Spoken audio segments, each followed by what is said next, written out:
After several iterations of the Melbourne Queer Film Festival over the last 12 months or so, obviously due to COVID and so many other issues attached to that, it is now very pleasing to see that the Melbourne Queer Film Festival is back and raring to go. The 31st Melbourne Queer Film Festival, 18th to the 29th of November. And it's my great pleasure, as always, to speak to the director of the Melbourne Queer Film Festival, Spiro Economopoulos. Spiro, as always, great to talk to you. Thank you, Peter, and thank you so much for having me on again. I love coming on your show. And it's terrific that you're able to now put together such an extensive program. You obviously have been through so many challenges in terms of financing, sourcing films, getting audiences back. It must have been quite a difficult period for you and everyone else. It has, yeah, I'm not going to lie. It has been very difficult. I think obviously film festivals, in comparison to other kinds of festivals, have sort of been lucky in a way because we've found a way to be able to, survive during COVID, which is essentially to go online. And we've been able to continue the festival and continue engaging with our audiences that way. But as film festivals are also about, communities coming together and us coming together to have that experience of watching a film together. And that's been, I think, something you just can't replicate for online. And obviously, when we knew that we were going to be able to be in cinemas, it was exciting, but there's been a lot of, last minute changes, a lot of capacity restrictions we've had to keep in mind, a lot of capacity restriction updates we've had to kind of adjust to. It's been challenging, to say the least. But congratulations that you're now able to put it all together. And you're in 3 cinemas, I noticed, Jam Factory, Nova and Acme. Yes, that's correct. Yeah, we wanted to, sort of essentially kind of, have as much of the program as you could across 3 different venues. I think it gives people an opportunity, if they feel like they want to stay within their own bubble, so to speak. And also because of capacity restrictions as well, it meant that we had to, increase the amount of sessions that we have just so we can kind of, match what we've had in the past, essentially. So I think I think that's what I meant by sort of the challenges of sort of scheduling and programming with all this in mind. Certainly. And you have such a broad program, apart from Australian films, you have such a wide international coverage in the festival, films from so many countries. No shortage of films that you can access. Absolutely, that's the thing. We've got films from, I think we have at least 22 features that are in a language other than English, which is really exciting. I think the international sort of queer film scene is really vibrant at the moment, and there's a lot of really great stuff that's coming out that isn't necessarily just from North America either. So I think it's really exciting to see what we're able to kind of put together and what's available for us as well.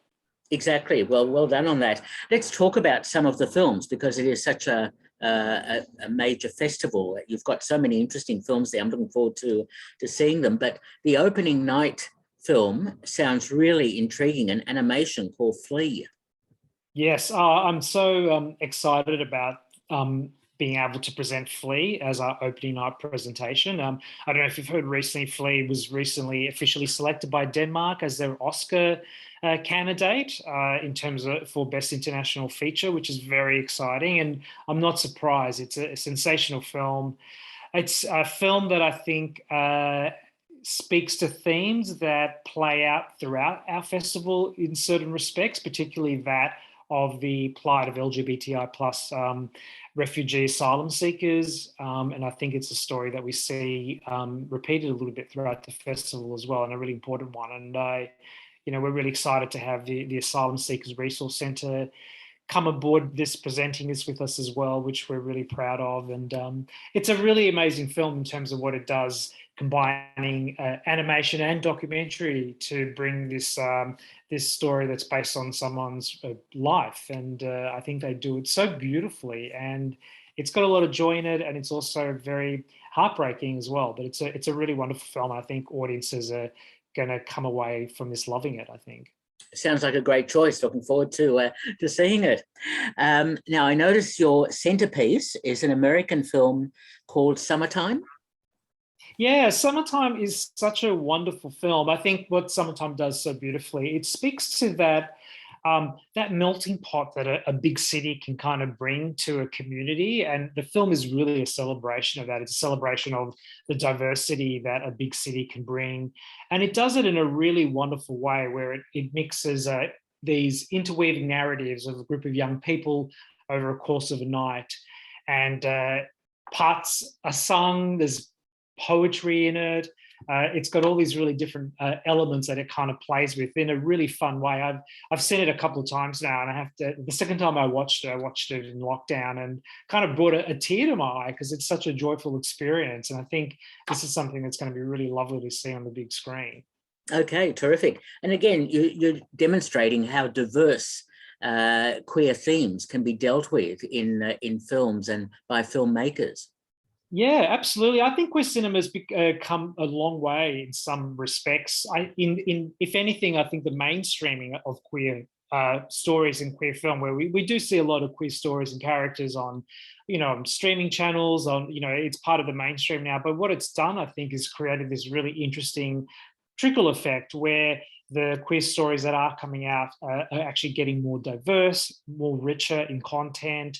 And we're seeing a lot of films coming from different countries as well. And there's a real appetite for it. So I think we're seeing some really fantastic and interesting stories there.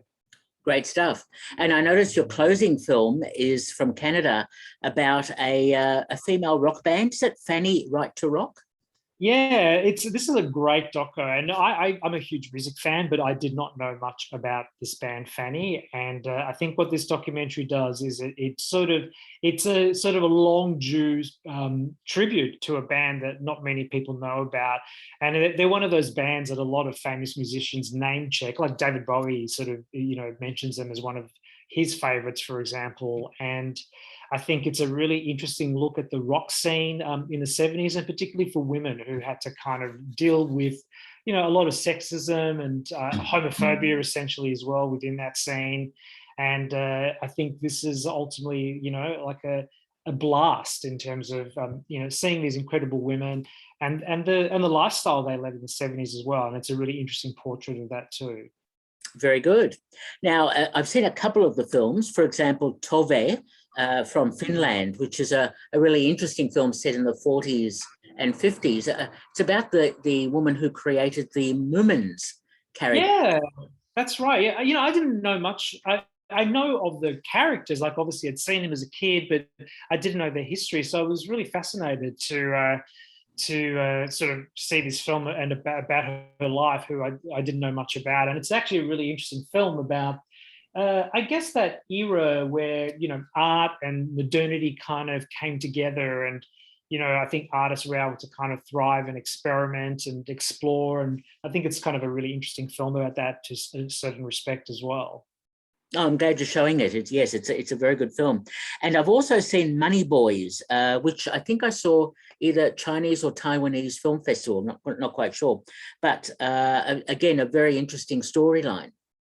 Yeah, and I think Money Boys is an interesting film because it's a story that we don't see too much of. I think we don't see many queer films that come out of China, essentially. And it's a really interesting film that deals with the complexities of, I guess, reconciling that part of your life with your, and also coming to, with your family as well. And it becomes like a really complicated story about a character who, despite all his successes, it cannot quite get that sort of acknowledgement and support from his family because of his sexuality. And so I think it's a really powerful film, and one that will obviously resonate with our audiences as well. Yes, definitely.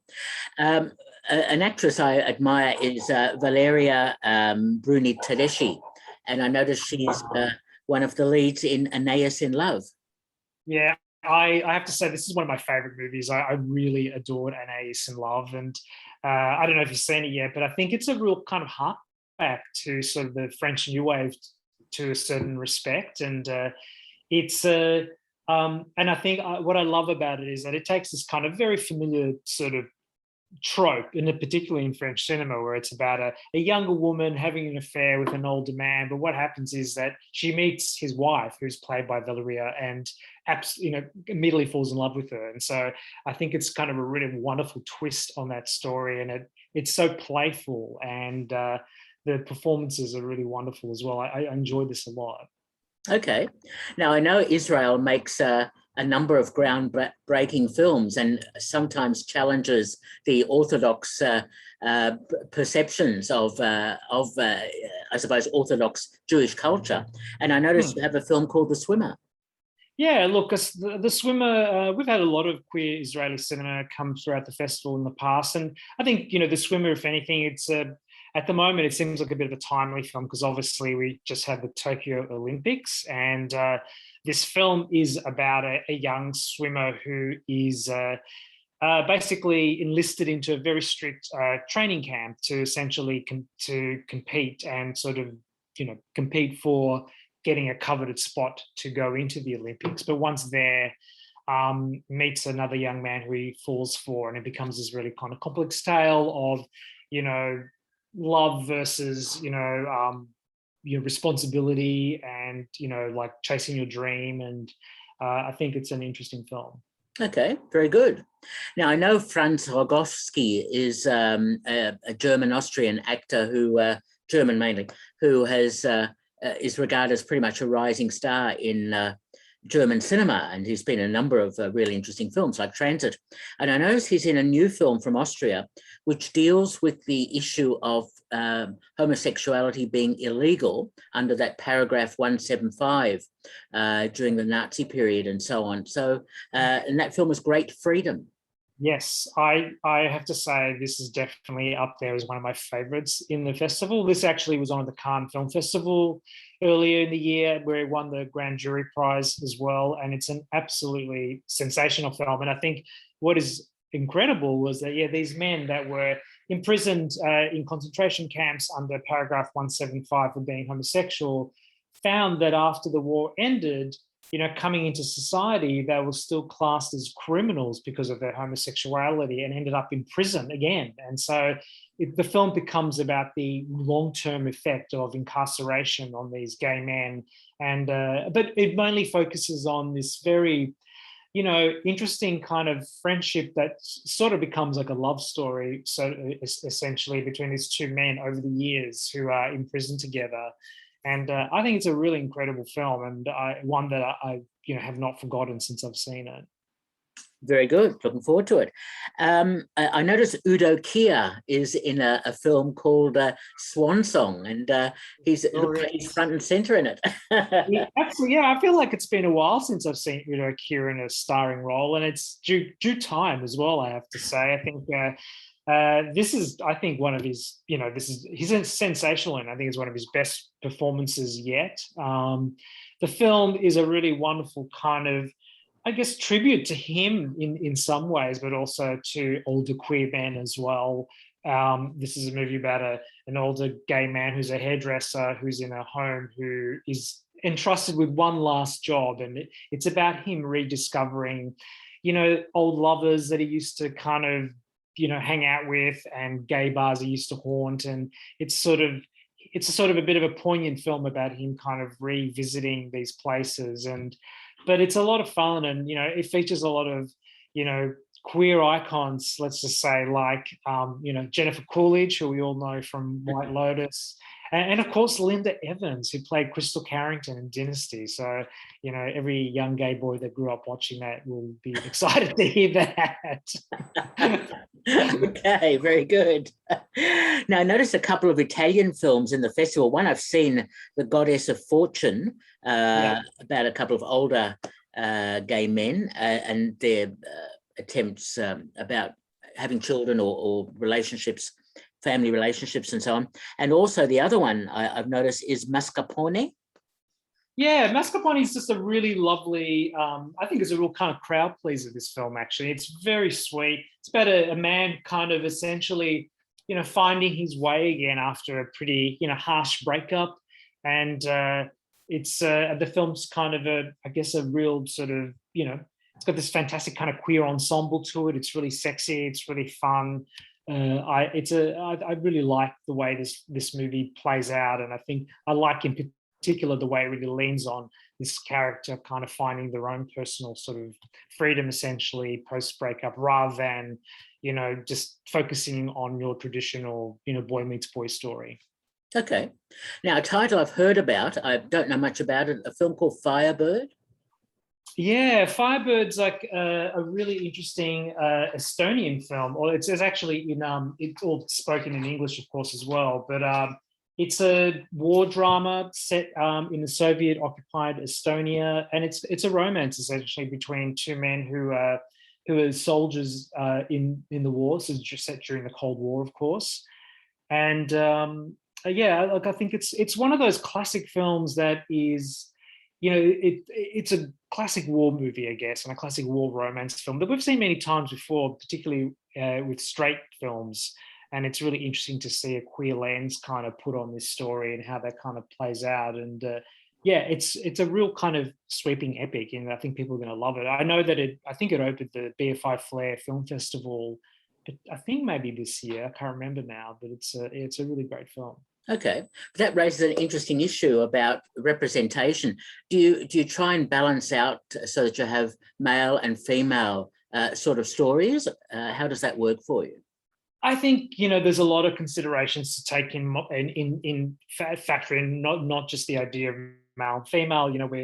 We're a community that has diversity that goes across, just beyond gender. And I think we definitely kind of think about who we're representing and the kind of stories we're telling. And it's definitely something we factor in. For me, obviously, the key thing at forefront of my mind is the quality of the film, and then sort of seeing where that kind of plays out within the festival program. Sure.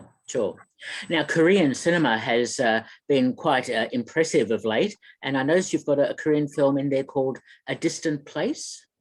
Yeah, look, I loved A Distant Place. It's so beautiful. It actually really took me by surprise. It's a very gentle film about a man who was married, has a child, and is looking after this small kid with their lover, and the ex-wife kind of appears on the scene again, and sort of the drama that sort of unfolds from that. But it is such a beautiful film. It's really gorgeous to look at. I think it's something you'd want to see at the cinema, and just when a really gentle but quietly powerful movie as well. And I think it's really beautifully made.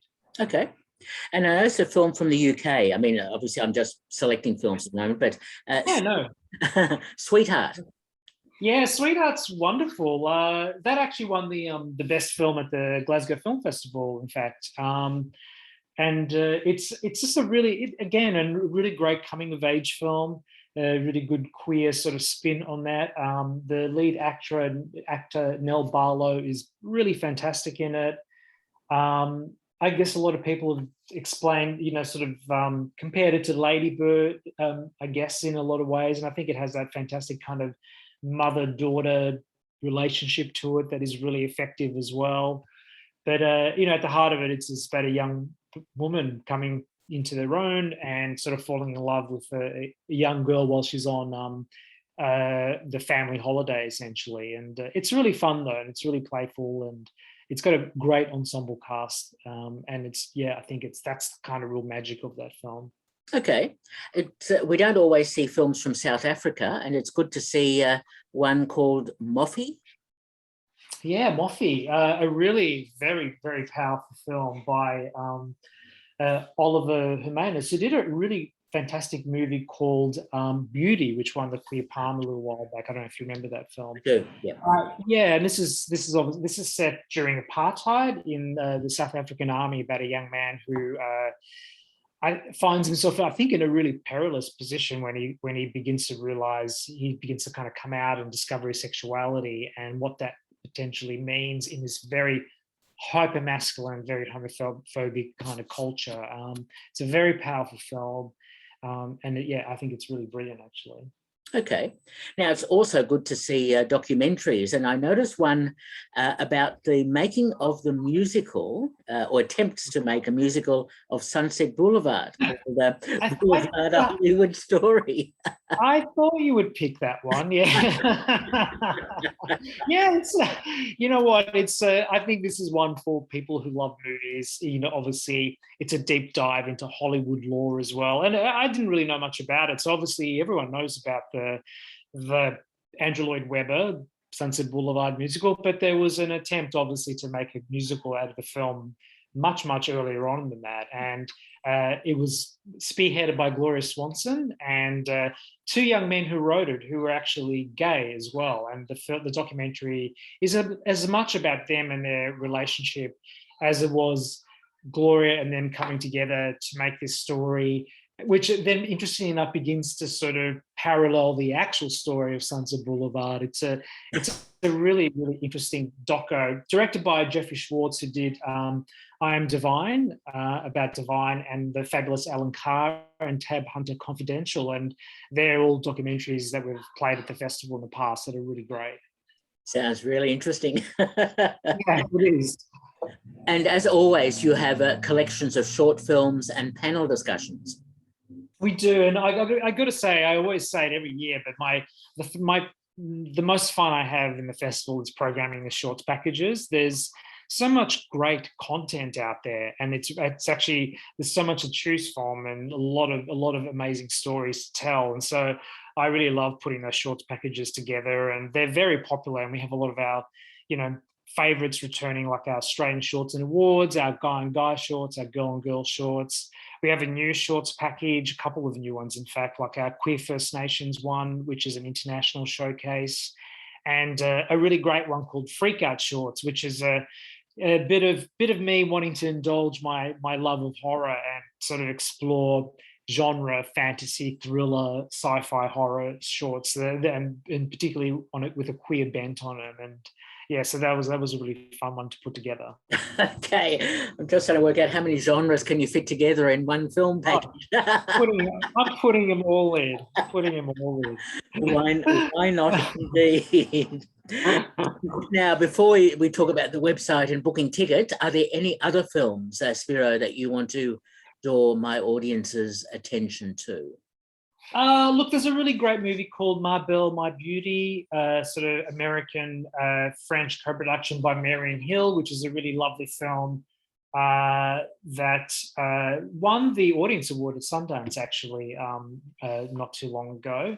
A really excellent movie called Nico, which I really recommend checking out, from Germany, about a young Persian woman sort of finding her own way again after she's confronted by a group of white supremacists, and is sort of racially vilified, and then sort of needs to I guess discover her strength, and becomes a sort of a semi-love story, but it's more so a story of empowerment. And I think it's a really great movie, actually. So they're two that really sort of jump out at me, that I think are really worth setting out. And one called Boy Meets Boy, which is this really lovely movie, very much in the same vein as Weekend, the film that Andrew Haig made about two young men who meet at a dance party in Berlin, and the film's set over a course of day and night as they connect and kind of get together and sort of bond, essentially. But I think it's really lovely, and I like its sensibility. And that's just a taste of the festival, because there's so many other films that are playing. I was flipping through my program. I thought there's so many I can tell you about. There's a lot. So, well, congratulations on getting it all together now, and that at last we can be in person, in cinema, and so on. It's so important. Yeah, I agree. So let's talk about website, getting tickets, program, etc. Yeah. So the festival is on sale now. You can get tickets on nqff.com.au. You can go on our website to buy tickets. You can download the app. There's a PDF of the program guide on the website if you want to download that. But we actually have a physical program guide this time around that's floating around. Cafes, if you can get to them, and they'll be in the venues. MQFF Plus, which is our online portal, will be revealed tomorrow, and will go on sale tomorrow in terms of what is going to be available online as well. Not everything that will be in cinemas will be on the online component, but there will be a sizable amount of films also available online for people that still can't quite get to the cinemas and go out there yet. So, yeah. Terrific. That's the Melbourne Queer Film Festival, 18th to the 29th of November, mqff.com.au, and look out too for the MQFF Plus for the online component. Spiro, as always, great to talk to you, and I will ask you this question. You know what I'm going to ask you. I do. I'm always excited when you ask me as well.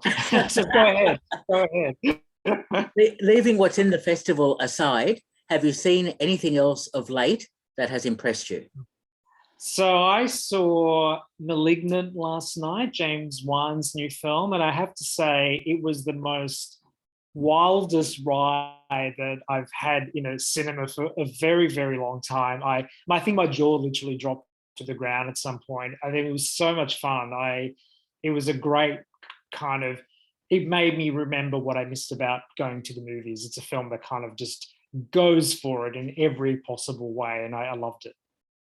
Excellent. And of course, you didn't have a parasite sitting next to you, I hope. But